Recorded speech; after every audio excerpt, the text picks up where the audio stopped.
We provide you the platform to turn your dreams into reality. Give wings to your aspirations with KR Mangalam University.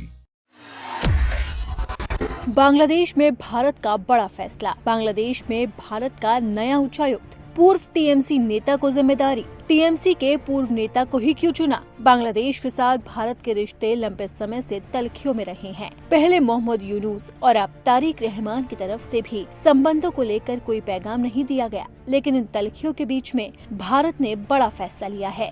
Bangladesh के लिए भारत का नया उच्चायुक्त घोषित कर दिया गया। पूर्व केंद्रीय मंत्री और बंगाल के अनुभवी राजनीतिज्ञ दिनेश त्रिवेदी को बांग्लादेश में भारत का अगला उच्चायुक्त नियुक्त किया गया। वो प्रणय वर्मा की जगह लेंगे, जिन्हें बेल्जियम और यूरोपीय संघ में नई दिल्ली का अगला राजदूत नियुक्त किया गया। दिनेश त्रिवेदी पूर्व टीएमसी नेता भी रह चुके हैं। अब सवाल उठ रहा है कि आखिर दिनेश त्रिवेदी को ही इस पद के लिए क्यों चुना गया? बंगाल चुनाव के बीच में टीएमसी के पूर्व नेता को पद देने का क्या संकेत है? आखिर कौन है दिनेश त्रिवेदी? तो चलिए हमारी इस खास रिपोर्ट में जानते हैं इन सवालों के जवाब। दिनेश त्रिवेदी को जिम्मेदारी देने पर विदेश मंत्रालय ने कहा है कि त्रिवेदी जल्द पदभार संभाल सकते हैं। राजनयिक के बजाय राजनेता को ढाका भेजने का सरकार का फैसला बांग्लादेश के साथ रिश्तों को उच्च राजनीतिक प्राथमिकता देने का संकेत है। बंगाल का प्रतिनिधित्व करने की वजह से त्रिवेदी बांग्ला भाषा और संस्कृति से परिचित हैं। दिनेश त्रिवेदी की नियुक्ति ऐसे समय में हुई है जब भारत और बांग्लादेश संबंधों को सुधारने की कोशिश की जा रही है। दरअसल अगस्त 2024 में शेख हसीना सरकार के पतन के बाद मोहम्मद यूनुस के नेतृत्व वाली अंतरिम सरकार के दौरान भारत और बांग्लादेश के रिश्ते तनावपूर्ण हो गए थे। फरवरी में तारिक रहमान के नेतृत्व में बीएनपी की नई सरकार के गठन के बाद द्विपक्षीय संबंधों को नए सिरे से पटरी पर लाने की कोशिश के तहत भारत सरकार राजनीतिक हस्ती को उच्चायुक्त करने का फैसला लिया है। दिनेश त्रिवेदी को बांग्लादेश के साथ द्विपक्षीय संबंधों को फिर से मजबूत करने की जिम्मेदारी दी गई है। त्रिवेदी पूर्व प्रधानमंत्री मनमोहन सिंह के मंत्रिमंडल में रेल मंत्री और केंद्रीय और स्वास्थ्य परिवार कल्याण राज्य मंत्री भी रहे हैं। साल 2021 में पश्चिम बंगाल विधानसभा चुनाव से पहले पूर्व रेल मंत्री दिनेश त्रिवेदी ममता बनर्जी की पार्टी तृणमूल कांग्रेस को छोड़कर बीजेपी में शामिल हो गए थे। जानकारों का कहना है कि अब बीजेपी नेता की इस नियुक्ति को बेहद दुर्लभ माना जा रहा है, क्योंकि प्रधानमंत्री नरेंद्र मोदी के कार्यकाल में राजनेताओं की डिप्लोमेटिक पदों पर नियुक्तियां न के बराबर ही हुई है। इससे पहले पूर्व सेना प्रमुख दलबीर सिंह सुहाग साल 2019 से 2022 तक सेशनल से भारत के उच्चायुक्त के पद पर थे। अब जानते हैं कि जिन्हें उच्चायुक्त की जिम्मेदारी दी गई है, आखिरकार वो दिनेश त्रिवेदी कौन हैं और उनका राजनीतिक सफर कैसा रहा है, कैसे वो टीएमसी में बीजेपी पर आए और बीजेपी ने कैसे उन्हें ये बड़ी जिम्मेदारी दी है। गुजराती माता पिता की संतान दिनेश त्रिवेदी ने हिमाचल प्रदेश के एक बोर्डिंग स्कूल से पढ़ाई की और उसके बाद कलकत्ता के सेंट जेवियर्स कॉलेज से कॉमर्स में स्नातक किया।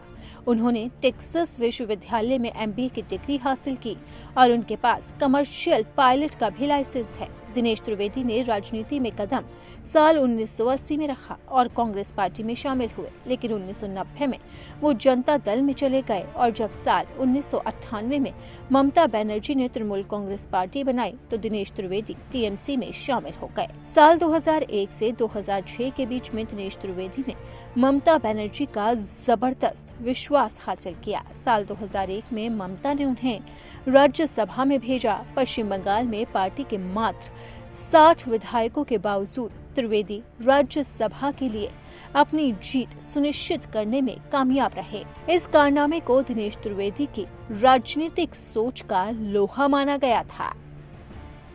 दिनेश त्रिवेदी को ममता बनर्जी का सबसे वफादार भी माना जाता था।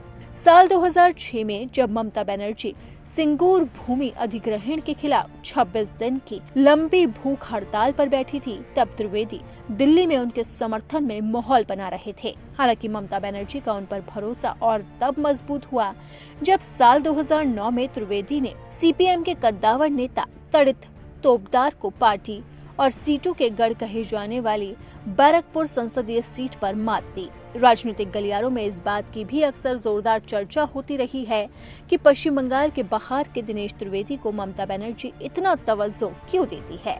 इसके अलावा बड़े कॉर्पोरेट घरानों से उनकी नजदीकी भी राजनीतिक गलियारों में अक्सर चर्चा का विषय बनी रही है। दिनेश त्रिवेदी ने ममता बनर्जी के प्रति अपनी वफादारी दिखाई तो समय समय पर ममता बनर्जी ने भी उन्हें जीत का इनाम दिया। साल 2011 में पश्चिम बंगाल विधानसभा चुनाव में ऐतिहासिक जीत हासिल करने के बाद जब ममता बनर्जी ने राज्य की राजनीति की ओर रुख किया तो रेल मंत्रालय की महत्वपूर्ण विरासत दिनेश त्रिवेदी को सौंप दी गई।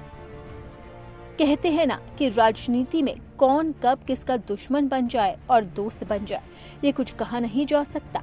एक वक्त में ममता बनर्जी के सबसे करीबी दिनेश त्रिवेदी एक वक्त के बाद उनके सबसे बड़े दुश्मन भी बन गए और उन्होंने ममता से अपना अटूट रिश्ता भी तोड़ दिया। तो अब वो कहानी भी जानते हैं कि आखिरकार ऐसा क्या हुआ कि ममता से दिनेश त्रिवेदी ने दूरी बना ली। हालांकि दोनों के बीच रिश्तों में तब तनाव उभर कर आया जब दिनेश त्रिवेदी ने साल 2012 में रेल मंत्री रहते हुए ट्रेनों का किराया बढ़ाया। उनके इस फैसले से पार्टी प्रमुख ममता बनर्जी इतनी नाराज हुई कि उन्होंने तत्काल प्रधानमंत्री मनमोहन सिंह से दिनेश त्रिवेदी को पद से हटाने के लिए कह दिया। लेकिन दिनेश त्रिवेदी ने तब यही रुख अपनाया हुआ था कि उन्हें ना तो प्रधानमंत्री मनमोहन ने और न ही ममता बनर्जी ने इस्तीफा देने को कहा है। उन्होंने कहा था कि वो जानना चाहते हैं कि इस्तीफा देने की वजह क्या है। हालांकि कुछ दिनों तक चली राजनीतिक रस्साकसी के बाद दिनेश त्रिवेदी ने अपने पद से इस्तीफा ही दे दिया। इसके बाद से दिनेश त्रिवेदी टीएमसी में हाशिए पर चले गए और इतना बुरा इनके साथ हुआ कि उन्होंने टीएमसी का साथ ही छोड़ दिया। और उसके बाद राजनीति में एक ऐसा मोड़ आया कि दिनेश त्रिवेदी ने ममता का साथ छोड़कर बीजेपी का कमल थामना सही समझा और उन्होंने आखिरकार बीजेपी का कमल ही थाम लिया। हालांकि बीजेपी में शामिल होने के बाद भी दिनेश त्रिवेदी आमतौर पर खबरों से गायब थे। 5 साल पहले जब वो बीजेपी में शामिल हुए थे तो उस वक्त पश्चिम बंगाल में विधानसभा चुनाव हो रहे थे और अब जब उन्हें केंद्र सरकार ने नई जिम्मेदारी दी है तो इस वक्त भी पश्चिम बंगाल में विधानसभा चुनाव का डंका बज चुका है और लगातार राजनीतिक दल एड़ी चोटी का जोर लगा रही हैं। जहां बीजेपी बंगाल को हासिल करना चाहती है तो ममता अपने गढ़ को बचाने के लिए पुरजोर कोशिश कर रही है। ऐसे में भारत सरकार का ये फैसला कई मायनों के संकेत देता है। तो ये तो अब मोदी सरकार ही जानती है कि आखिरकार उनके मन में क्या है। लेकिन जिस तरह से दिनेश त्रिवेदी को बड़ी जिम्मेदारी सौंपी गई है वो लगातार अब सुर्खियों में बनी हुई है। तो अब आगे जाके देखना होगा कि दिनेश त्रिवेदी के पद देने के क्या मायने हैं और वो अपनी जिम्मेदारी को किस तरीके से बखूबी निभा पाते हैं। क्या वाकई में वो बांग्लादेश और भारत के रिश्तों की तल्खियों को कम कर पाते हैं या नहीं।